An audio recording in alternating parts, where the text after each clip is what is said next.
What's going on? What happened to the power? Oh no. The nights are drawing in, there's a chill in the air, and Pumpkin is impinging on food it has no right to be in. Pumpkin quesadillas, anyone? It can mean only one thing. Halloween is almost upon us. But if, like me, you've outgrown the sanctioned fancy dress extortion of trick-or-treating, now is also the perfect time to play some scary games. And this year marks the 20th anniversary of one of the most iconic. I am, of course, talking about F.E.A.R., first Encounter Assault Recon. Oh, Alma. Released in October 2005, this chilling shooter from Monolith Productions blended the style of Hong Kong cinema with palpitation-inducing horror. PC Gamer gave it 92% and an Editor's Choice Award at the time. Not too shabby, but has time been kind to this once cutting-edge game? Does the AI, lauded in its day, still hold up 20 years later? Is F.E.A.R. still scary? Spoiler alert, yes. Yes it is. Oh my goodness. Nope. Nope. Time to lock, load and inject luminous green fluid into ourselves as we explore why we play F.E.A.R.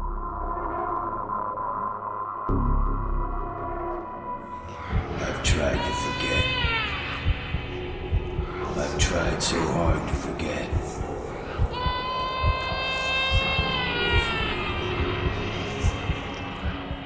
F.E.A.R.'s plot revolves around the shady Armacam Technology Corporation, who were attempting to develop an army of telepathically controlled clone soldiers led by their psychic commander, Paxton F.E.A.R.ful. Right from the opening cinematic, we see F.E.A.R.ful is disturbed, visited by the spectre of a creepy girl in a red dress, and prone to bouts of cannibalism. Yikes. Now F.E.A.R.ful has gone rogue, and it's up to you to stop him. Playing as a silent protagonist known only as Point Man, you've recently been assigned to 1st Encounter Assault Recon, a US Army unit funded specifically to combat paranormal threats. Dispatched to eliminate F.E.A.R.ful, it's not long before you start having powerful visions of your own, leading you to realize you share a deeper, more sinister connection with F.E.A.R.ful. F.E.A.R.'s chilling tone draws huge inspiration from Asian horror cinema. Films like Hideo Nakata's 1998 film Ringu, later remade for Western audiences as The Ring, as well as Takashi Shimizu's Ju-On: The Grudge from 2002, clearly inspired F.E.A.R.'s malevolent juvenile Alma, who has a nasty habit of appearing right in front of you. Other influences include Katsuhiro Otomo's anime masterpiece Akira, and another Hideo Nakata film, Dark Water. Not to be confused with the Mark Ruffalo vehicle Dark Waters, although that one certainly did give me the willies about Teflon and had Armacam levels of industrial negligence. Speaking of water, it's a recurring motif in much of F.E.A.R., with several levels set in a water treatment plant. Far from being just an excuse to show off the Jupiter X engine's pretty reflection tech and animated caustics, the water in F.E.A.R. is often murky and foreboding, as if the environment itself is against you. The lighting plays a central role in maintaining the sinister atmosphere. We'd seen the jagged edges of stencil shadows before, in 2004's Doom 3 for example. But what I think makes F.E.A.R.'s implementation so impressive is the amount of lights attached to physics objects. Ceiling lights will swing when disturbed. Computer monitors go dead when destroyed. The environments are often bathed in a sickly fluorescent light, or lit from underneath. And when is someone going to call an electrician about Fairport's seemingly chronic supply of flickering light bulbs?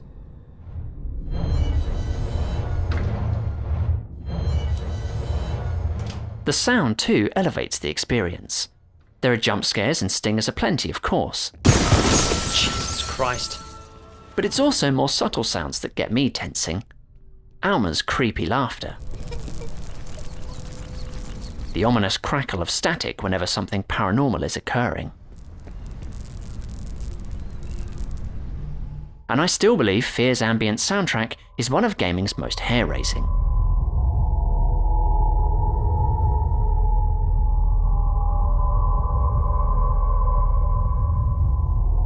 So much tension is imparted purely from bassy drones or sizzling synths and a discordant piano.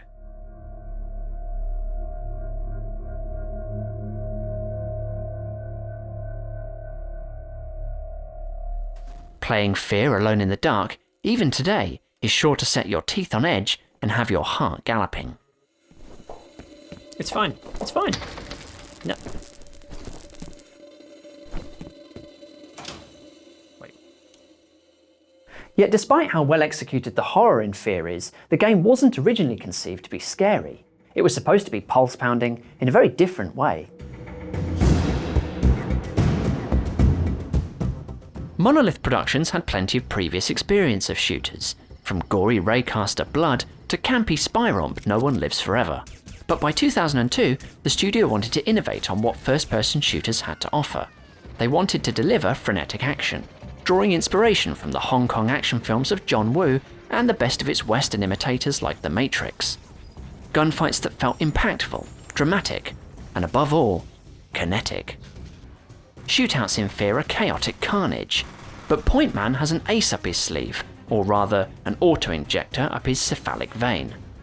He's imbued with incredibly fast reflexes, which in-game means you can briefly dip into slow motion to give yourself time to navigate the chaos. F.E.A.R. wasn't the first game to do slow motion, not even the first action game, but where Max Payne delivered a third-person take on slow motion, I find F.E.A.R.'s first-person perspective immerses the player much more. Your slow-mo ability, an auto-refilling bar you can gradually increase the capacity of throughout the game, helps you act decisively and be more lethal. F.E.A.R.'s arsenal takes your typical FPS fare and amps it up to 11. Your standard weak as shit starter pistol? How about packing 2 of those, akimbo style? Assault rifles and SMGs are fine, but you know what really packs a punch? A nail gun that can physically pin your ragdolling foes to the wall like full-size voodoo dolls. It's like Half-Life 2's rebar crossbow, but rapid fire, baby. And did you enjoy insta-gibbing with Quake 3's railgun? Let's give it a scope and have it eviscerate enemies so hard it leaves behind nothing but a charred skeleton. And F.E.A.R. features what I consider to be one of the best shotguns in all of gaming.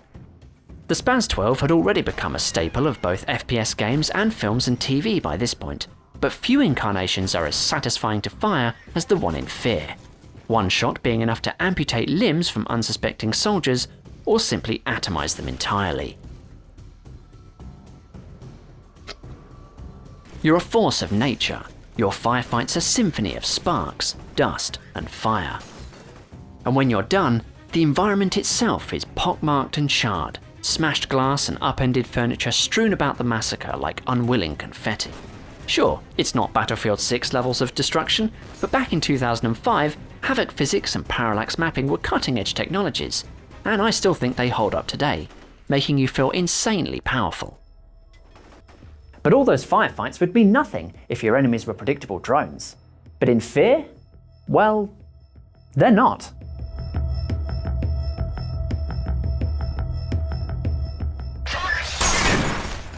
F.E.A.R. is often remembered for its groundbreaking AI, and it's true, the enemies were a lot smarter than your typical FPS foes in 2005.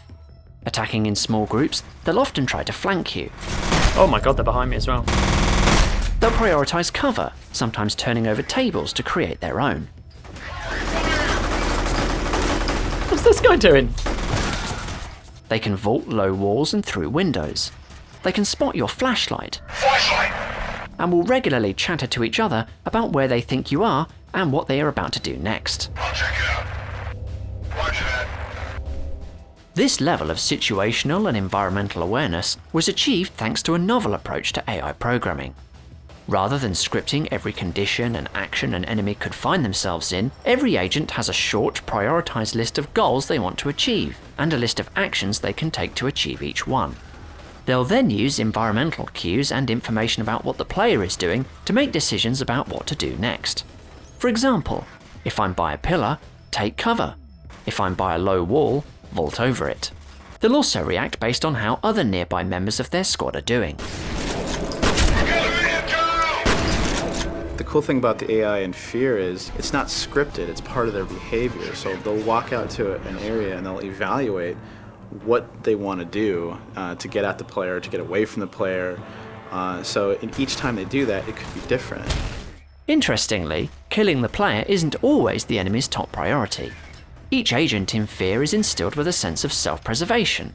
It's why a rat will always run away from the player, and why a soldier will often run to cover. They're both trying to achieve the same goal, i.e. not dying, but executing different actions to achieve this.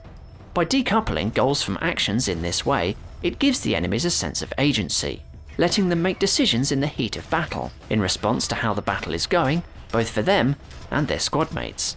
We place a lot of hints in the environment that the AI can use. So when you come into a situation where you've got bad guys rushing into a space, what they do is really based upon your actions. If you decide to take cover and head off in one direction, the AI will have a number of available options presented to them because of what you do. As well as being a more efficient way to program AI, it also helped F.E.A.R.'s enemies seem smarter and more aware than anything we'd seen before. And some might argue smarter and more aware than most of what we see today. But, and this is something most people don't discuss when comparing F.E.A.R.'s AI to that of a modern game, F.E.A.R.'s level design does the AI a lot of favours. It's almost a meme at this point that F.E.A.R. takes place largely in corridors, offices and boxy industrial buildings, but that's by design. Combat areas are often designed with one or more loops to give the AI alternative routes to flank you. Those 90-degree corners sure do make it easy for AI to judge when to turn and take cover. And whilst there is some furniture and physics objects, there's seldom any obstacle or clutter in the path of the AI like there would be in real life. Within these narrow restrictions, the AI usually performs flawlessly, but it is a narrow window. You couldn't put F.E.A.R.'s soldiers in the forests of Skyrim and expect them to be as seemingly clever and self-aware. Even their vocal back and forths are really just an imitation of true conversation. One agent pings a question, another nearby agent pings back a response. This isn't to discredit how smart F.E.A.R.'s AI is, especially for its time. But what it shows is there needs to be a synergy between programmers and level designers to maximize the potential of both. The result is an illusion of intelligence, but one of the most convincing from that era. F.E.A.R. launched to commercial and critical acclaim. Little wonder it left fans hungry for more. The director's edition included a making-of documentary, film developer commentary, and the spooky, if a little janky, prequel, Alma Interviews. I'm sure you're very pretty.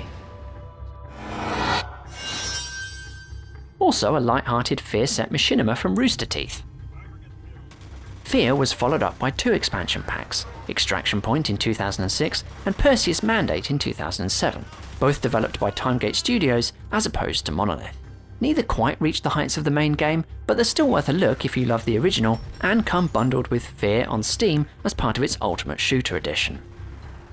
Monolith returned to the franchise in 2009 with F.E.A.R. 2 Project Origin, sadly retconning both of Timegate's expansions in the process. F.E.A.R. 2 has slightly less horror, but significantly improved graphics and a greater emphasis on action. The series then shuddered to a halt with 2011's F.E.A.R. 3, seen by many as derivative and dull, too obsessed with chasing console shooter trends of the 2010s than sticking to what made the series great. Its main USP was being able to co-op its short campaign with a friend. One of you as a gun-toting soldier, the other as Brill Cream enthusiast, jacket model and occasional cannibal, Paxton Fettel, who can possess enemies and turn them against their pals. Despite offering unpredictable moments of teamwork and rivalry, it ruined F.E.A.R.'s atmosphere, and the gunplay was a bit rubbish.